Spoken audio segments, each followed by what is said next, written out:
Bonjour à tous les amis, bienvenue sur la chaîne Sam Agriculteur Indépendant et Sam c'est moi.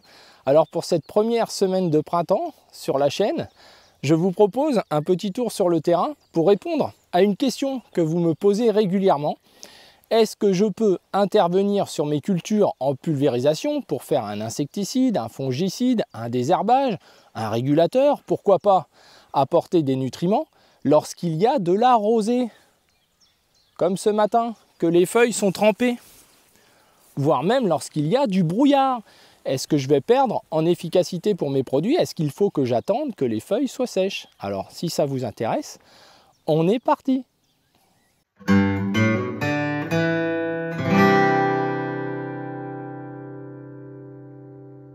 Allez, on est parti pour cet épisode où on va donc parler, au final, de pulvérisation. C'est assez technique, mais on va essayer de rester le plus simple possible. La question posée du jour, donc, c'est est-ce que je peux intervenir en pulvérisation, alors soit pour réguler des cultures, soit pour les nourrir, soit pour les protéger avec des matières naturelles, soit pour les protéger avec des produits phytosanitaires de synthèse, soit pour des insecticides, soit pour un désherbage, que ce soit une intervention à mettre au sol ou à mettre sur les plantes. Est-ce que la présence de rosée, comme j'ai ce matin, on a une saturation de la végétation, est-ce que c'est un problème pour les interventions de protection des plantes, interventions de pulvérisation? Alors la réponse tout de suite est non, mais sous condition. Donc on va parler de ça dans cet épisode, on va essayer de rester simple. Mais la première des choses finalement, c'est qu'on est en train de parler de l'eau finalement. Déjà, se dire une bonne chose une fois pour toutes, l'eau n'est qu'un moyen de transport pour la pulvérisation. Notre idée, lorsqu'on vient pulvériser, c'est d'apporter un ou plusieurs produits sur une cible. Que ce soit des plantes, que ce soit sur le sol, pour par exemple un désherbage racinaire, que ce soit sur des insectes. L'objectif de l'eau que l'on utilise pour faire de la pulvérisation, c'est une raison pratique de mélanger les produits et de les rendre solubles pour les apporter sur nos cibles. Et ensuite, c'est d'utiliser l'eau comme un moyen de transport pour l'amener jusqu'à la cible. On s'aperçoit vite, lorsqu'on creuse un peu les choses, que le volume d'eau n'a aucune importance. C'est-à-dire qu'en réalité, qu'on utilise 50 litres, 100 litres, 200 litres, 500 litres, ça n'a aucune importance. C'est-à-dire que tant qu'on arrive à faire cet objectif-là, mélanger les produits, donc là il peut y avoir des raisons pratiques parfois, où on est obligé d'augmenter un petit peu le volume d'eau pour des raisons pratiques. Ce n'est pas des raisons très techniques, c'est des raisons pratiques de mélange, de saturation des produits dans l'eau. Donc il faut un certain volume pour que ça se passe bien, ça c'est important, c'est le premier point. Et le deuxième point, et c'est le principal, le plus important, ce sont les conditions d'application. Plus on va réduire le volume d'eau, plus les conditions d'application sont importantes, mais elles sont valables pour tous les volumes d'eau, ça c'est sûr. D'augmenter son volume d'eau ne vous fait pas intervenir dans des conditions pourries et que ça se passe bien, ça c'est pas vrai. Par contre, plus on va descendre le volume d'eau, plus on va être obligé, techniquement, de diminuer les quantités de produits, en général, dans la bouillie que l'on utilise, sous peine d'avoir des problématiques liées aux concentrations que l'on va avoir sur les plantes. Je ne rentre pas plus dans le détail, on pourra, si ça vous intéresse, vous me le direz dans les commentaires, faire une vidéo un peu plus dédiée sur la réduction du volume d'eau. Mais là, l'idée, c'est de répondre à la question par rapport à la rosée. Alors finalement, la rosée qui représente, je l'ai dit, 10 000 litres d'eau à l'hectare, 1 mm, ça peut être un peu plus parfois, un brouillard permanent qui laisse les cultures humides, il y a un risque évidemment, si on intervient avec un volume d'eau important, qui peut déclencher la coulure de la rosée jusqu'au sol. Le deuxième point, c'est que ça peut arriver de la même manière si on utilise un volume d'eau pas forcément important, mais avec une pression élevée et des buses inadaptées. Donc finalement, c'est possible, mais sous condition. Par exemple, ce matin a déjà été fait très tôt ce matin, une intervention dans cette parcelle en pulvérisation, et je sais que lorsque l'on fait ces interventions-là avec de la rosée, on a tous les critères d'une bonne pulvérisation, d'une condition d'application idéale. C'est ça qui est le principal atout de la réussite de vos traitements, ce sont les conditions d'application. Il n'y en a pas d'autres. Ce n'est pas le calendrier, ce n'est pas le matin ou le soir, etc. Ce sont les conditions d'application. Lorsqu'il y a de la rosée, on est certain d'une chose, c'est qu'il n'y a pas de vent, c'est qu'il y a une hygrométrie supérieure à 70%.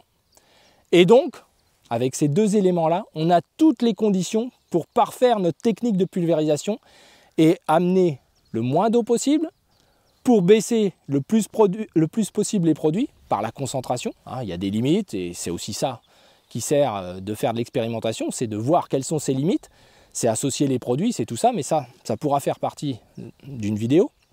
Mais l'idée, c'est de vous dire oui, il faut même privilégier les conditions de rosée pour toute application de produit. Il n'y a pas de produit qui n'aime pas la rosée, c'est pas vrai, ça n'existe pas. Par contre, il faut mettre tous les atouts dans sa manche. Alors quels sont ces atouts? Les atouts déjà, c'est de faire la bonne qualité de goutte. On a fait une vidéo sur les buses, je vous mettrai un lien. Il ne s'agit pas d'avoir n'importe quelle buse et on ne peut pas aller jusqu'à un certain volume d'eau. C'est-à-dire qu'en gros, tous les gens qui sont au-dessus de 80-100 litres, au-dessus de 100 litres, on va se donner cette barrière-là. C'est risqué d'intervenir sur des cultures où il y a de la rosée ou une ancienne pluie. Ou, voilà. Il y a un risque de coulure parce que les orifices des buses sont trop gros. Je vais vous donner une couleur, en gros. Mais après, c'est quand même les types de buses qui vont compter. Mais au-delà de la couleur lilas, on sait qu'il y a un risque. Il y a un risque de coulure, de faire tomber ça au sol. Sous réserve que vous utilisiez la bonne pression. Les buses à injection d'air, on oublie. Sauf si c'est pour un traitement du sol. Dans ce cas-là, il n'y a pas de problème de les utiliser puisque c'est au sol, ça va pénétrer au sol par la pluviométrie, etc. Là, l'histoire de la rosée n'a pas d'importance. Par contre, sur feuillage, injection d'air, pour ces conditions-là, on oublie. C'est des grosses gouttes. Vous les envoyez avec une souvent trop forte pression d'ailleurs par rapport aux usages qu'il faudra avoir avec ces buses-là. Et vous allez donc faire un impact sur la feuille qui va faire tomber la rosée et le produit avec. On est bien d'accord. Donc c'est vraiment important. Ensuite, deuxième élément, donc là on a vu la qualité des buses qu'il faut utiliser, le volume d'eau.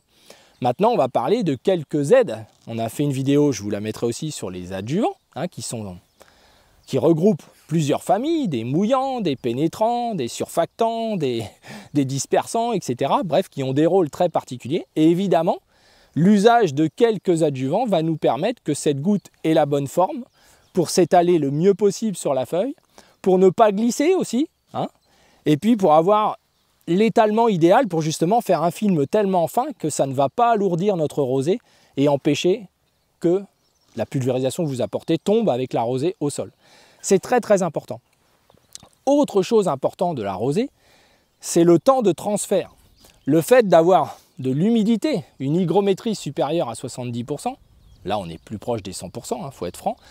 On a nos feuilles, je simplifie au maximum, m'en voulez pas pour les spécialistes, mais en gros elles sont détendues, elles sont ouvertes, elles sont prêtes à recevoir toutes les interventions que vous apporterez, des oligo-éléments, des minéraux, des produits phytosanitaires, etc. Tout ce qui va être apporté a des chances de très très bien fonctionner, voire même de trop bien fonctionner. C'est exactement la même chose lorsque vous intervenez juste avant un orage. Vous sentez qu'il y a de l'humidité dans l'air, de l'hygrométrie, l'orage arrive dans 1 heure par exemple, souvent c'est des conditions idéales pour certaines applications puisqu'on sait que dans ces cas-là, les produits peuvent pénétrer en 20, 30 minutes, 1 heure maximum. On arrive à de très belles efficacités, tout comme une intervention qui peut être faite avec une petite pluie de moins d'1 millimètre derrière, souvent c'est l'idéal. Voilà. Donc la vitesse de transfert des produits est accélérée et en même temps on conserve la goutte humide. Je sais que c'est un peu bizarre que je vous dise ça, mais le fait d'avoir de la rosée nous garantit un temps de transfert suffisamment long parce que la goutte ne sèche pas. Parfois d'ailleurs la rosée du lendemain réactive à nouveau les molécules que vous avez apportées la veille et vous garantit aussi une seconde pénétration, une seconde application. Donc l'idéal évidemment c'est que la rosée nous garantit comme ce matin qu'il n'y a pas de vent. D'ailleurs, quand vous intervenez avec votre pulvérisateur, vous voyez les passages. Je vous mettrai aussi une petite vidéo qu'on avait fait il y a 1 an ou 2, un matin comme ça. On voit les passages du pulvérisateur. Quand vous avez goûté à ça, les amis, que vous avez perçu ce que sont des conditions d'application de pulvérisation idéales, je ne pense pas qu'en constatant ce genre de choses, vous reviendrez en arrière. Je ne pense pas. Vous ne pourrez plus intervenir lorsque c'est limite, que vous voyez votre pulvérisation légèrement s'envoler parce qu'il n'y a pas assez d'hygrométrie pour que les gouttes pénètrent dans la végétation, que vous ne voyez pas votre bouillie, que quelque part vous voyez bien que vous n'appliquez pas quelque chose qui va justement bien pénétrer, il n'y a pas assez d'hygrométrie. Donc les conditions d'application, les amis, l'hygrométrie en premier, c'est... Il n'y a pas photo quand il y a hygrométrie, même avec un petit peu de brise, en dessous de 15 km/h bien sûr, eh bien on peut avoir une pulvérisation qui tombe malgré tout si on a les bonnes tailles de gouttes, 200 microns en moyenne, c'est ce qu'on cherche à faire. Vous le savez, les buses ne font pas exactement toutes les mêmes gouttes, elles ne savent pas faire des gouttes identiques, ça c'est quelque chose d'important. Donc avec les adjuvants, la qualité de la pression que vous allez utiliser, la précision que vous apporterez. Donc chaque buse a une plage d'usage très courte en termes de pression, on ne peut pas faire n'importe quoi. Et donc le volume d'eau finalement n'est qu'une conséquence de tous ces paramètres. Donc si on veut des gouttes qui ne fassent pas tomber la rosée, il faut qu'elles soient de bonne taille, il faut qu'il n'y ait pas une quantité trop forte. Vous vous doutez bien, entre 200 litres qui tombent d'un coup, on va faire rebondir les gouttes et les faire tomber au sol par rapport à 40 ou 50 litres qui vont tomber plus doucement. Avec des tailles de gouttes identiques, on va arriver à un programme complètement différent sur le poids de l'eau qui va tomber sur la feuille, donc sur le ruissellement au sol. C'est très très important, c'est aussi pour ça qu'on réduit le volume d'eau. Et la deuxième conséquence, c'est d'augmenter les concentrations de la bouillie. Donc forcément, on peut diminuer les produits grâce à la réduction du volume d'eau et surtout en améliorer les efficacités. Ça, c'est très très important. Donc pour résumer l'histoire de ce matin, c'est que l'usage d'une pulvérisation lorsqu'il y a de la rosée est souvent synonyme de conditions exceptionnelles d'application qui garantissent en général, si vous avez mis les bons produits ensemble, que vous avez bien réglé votre pulvé, mis la bonne pression, les bonnes buses, le bon litrage, garantissent en général des efficacités exceptionnelles. On a même parfois, lorsque c'est la période des fongicides, on recherche cette plage-là parce que dans la journée, des fois à partir de 8h, 9h du matin, on n'a déjà plus les conditions d'application. L'hygrométrie peut passer de 80-90% en l'espace d'une heure à moins de 40% aux périodes du mois d'avril-mai, vous le savez tous. Donc le fait d'avoir la rosée, d'avoir les roues mouillées du pulvérisateur ou du tracteur nous garantit d'avoir des conditions exceptionnelles et c'est ce qu'on va rechercher. La rosée arrive souvent que le matin, elle peut arriver, ça peut arriver tôt dans la nuit, mais parfois c'est sous les coups de 4-5 heures du matin, avec la condensation qui se fait avec la chaleur de la nuit entre guillemets et puis le froid du matin on va dire.